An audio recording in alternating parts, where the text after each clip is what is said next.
That ends our Torah service. Over to Reva for the drosha. And that was a very difficult one, Marion. And we could see that the difficulties already, because you see, today it's our, am I right, our concluding day for Pesach? Yes. Jacob? Yes. Marion? Yes. Great. Yes. So therefore, we are obliged to always remember the miracle of freedom from slavery. And yet, you and I know, and many of you have said, and I saw the remarks in the chat, and I referred to my conversation with Marion last night. We want to know why there wasn't a miracle when we were in adversity. Many times people have questioned, why? Where, God, where were you in the Holocaust? And I'd like to attempt to answer this difficult question.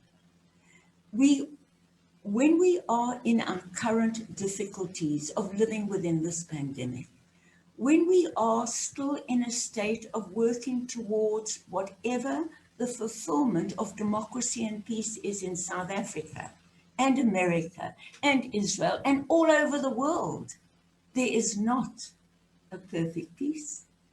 You and I know that the weapons of war are sounding loud and clear, be it the weapons of our mouth and discrimination against different minorities, or be it the weapons of real hatred and the physical death, as we just saw, of another tragic police guard at the Capitol Hill in the States. We have to face this reality. We have to face a reality where we are not in a messianic age yet, but we are on the path towards it. And this is very difficult for us to understand. We can't deny what happened in the Holocaust. We cannot deny that there is still overt racism in our country today, both against whites from the political parties who are deliberately looking to exacerbate that, and both in the subconscious minds, and we've thought of it for generations, against blacks, against other. There are these thoughts that still exist. I agree with all of you. There's anti-Semitism, there's Islamophobia, there's supremacy, white hatred. It goes on and on and on.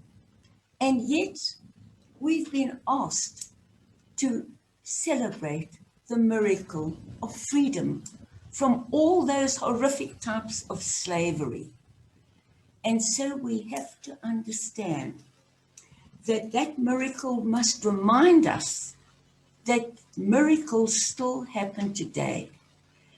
These great sages say that after the miracle of coming out of Egypt and wandering for 40 years in the desert, once we got into our own land, God had to stop his miracles and hand over to us. Judaism is not a religion, my friends, of fatality and a God deciding everything. Once we were led out and we were in the free land, and every land in our world today should be the promised land. But then it's up to us with free will. And what I read to you twice from the Haftorah, especially the one from Isaiah, which said, if you follow my commandments and do faithfully that which I tell you, I won't bring diseases on you.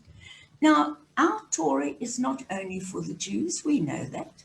It's been taken over by the three Abrahamic religions, and it is the universal truth long before Abraham, with Noah, and even before that. In a previous drosha, I mentioned that law of cause and effect, of what you think leading you to an action and bringing a result, that law that life is in our hands, has existed since the beginning of time.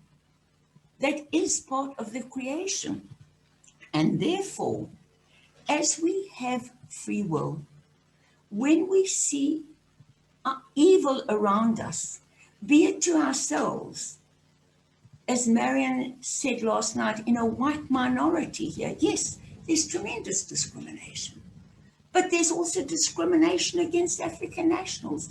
There's discrimination and hatred in America for white, for black, for Chinese. When will it end? It'll end, my friends, when you and I raise our voices. Don't keep silent, because the silent majority merely endorses the evil practices of leaders, political parties, if they're evil, and they're not all evil, or mistakes. So yes, we have to, I'm afraid, believe in miracles, and I'm very pleased to say that. And when you really look at it, I'm just sharing a few of my thoughts with you now. Ben-Gurion, who wasn't religious at all, and you know what thrills me about our Judaism is whether you're religious or not, whether you're a Jew by nationality, but not by religion, the very words of the Torah are in the marrow of your bones. Ben-Gurion was not religious, yet he knew the story of Passover, and he believed in miracles. But he understood as well that the miracle is how we think in a time of adversity. So to quote Ben-Gurion, which I know every one of you on this webinar love and respect, he said, to be a realist in Israel is to believe in miracles, because Israel survived against all odds. Isn't that a miracle? I think it is. Yes, a lot of people died in the War of Independence on both sides. And we must remember our Judaism doesn't allow us to celebrate the death of any one of God's people. As evil as they may be, we are pleased that Hitler is no longer alive, because therefore we can help promote justice. But we don't hello death, we hello life. And then I'm going to also go on and on and on, because I want to use Israel, the promised land, as a metaphor for an America, for a Venezuela, for a Zimbabwe. When you put on the news today, all we see are people killing each other, extremists of all religions, of all ideologies. This is against our Torah. Yet in the midst of this, as Viktor Frankl did in the midst of the Holocaust, as the people sang, never say we walked the final road.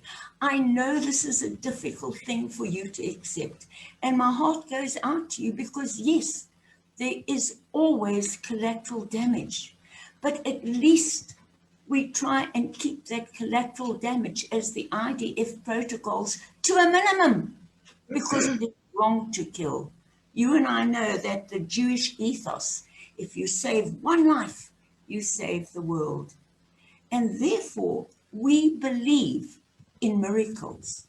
It is a miracle in South Africa, in spite of the total horrific setback we've had in our democracy over the last 10 years, with corruption, of people not caring about the other, in spite of the rebirth deliberately of raising hatred between white and black.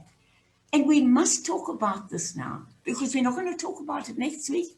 The miracle of Passover is over. So in spite of all that horrible reality around us, yes, there is hatred against the white minority, Marion, but not from everyone. From a few voices who will self-destruct, as evil always does. And I believe in miracles. I've seen the miracle and I've been in Israel so many times, and I've talked with the Palestinians, and I've talked with the Israelis, and I've seen the miracle of our country, and we'll talk with all people. But the miracle is that we have to believe in peace. We have to look forward to a time where the hatreds that we're seeing today won't exist. So let me just begin to conclude. Golda Meir, and I'm sure you all love her. I mean, after all, she was a woman. I'm not very much into that, Hilda. I prefer to be a humanitarian, but still. Golda Meir said something terribly prophetic. So do I. So do I. I'm not a feminist. Now, I'm teasing you. Please, not now, afterwards. No, not me. Not please don't. We rather have the comments to afterwards because it's unfair. Then everyone would like to say something. So what did Golda Meir say? She said, as a Jew, you cannot afford the luxury of pessimism. Yes, we can look at the glass that we have in the world today, Marion, Peter and Harold. I know I go on about this, but it is very important that you and I are living in an era where people, to us innocent people, are dying. And in the Holocaust, so many people died. Can we really believe in miracles? We have no option. Because you see, the truth is that it is not too much to say that the Jews kept hope alive, but hope kept the Jews alive. So when we talk about the miracle that God did for us, when we talk about the miracle that the Jewish nation survived the Holocaust, when we talk about the miracle of apartheid being demolished with not a civil war and black and white kill each other off, that was because there were people like you and I who kept hope alive even in those dark areas. And so we say that hope or faith, that belief that in spite of everything around us, I can think, I can see, I can project in my mind's eye a time where we will go back to the path of Mandela and democracy and decency and respect for each other. And this will happen in America. It will happen all over the world, in Israel as well. None of these countries, including ours, are by any means perfect. But at least we're a step along the way. And so let me just conclude with some beautiful words, and it's actually from the late rabbi, that wonderful chief rabbi, Jonathan Sacks. He says that human existence must always face towards the future. Man exists by constantly extending his mind to a future of possibilities of goodness. So only hope or faith or the idea that there will be a better tomorrow allows us to take risks, engage in long-term projects, marry and have children, and refuse to give up in the face of despair. So I think that is so important to understand. And ultimately, the Jewish Torah is the epitome of, as a man thinketh, so he is. So, folks, I'm not sure whether what I've said today can help cover the horrible tension, the horrible difference between what some of us experience every day in our lives, and yet still know that in South Africa, democracy will prevail. And as L.B. Sacks said, let's look at for what's good. What is good, Marion? What is good, all of us?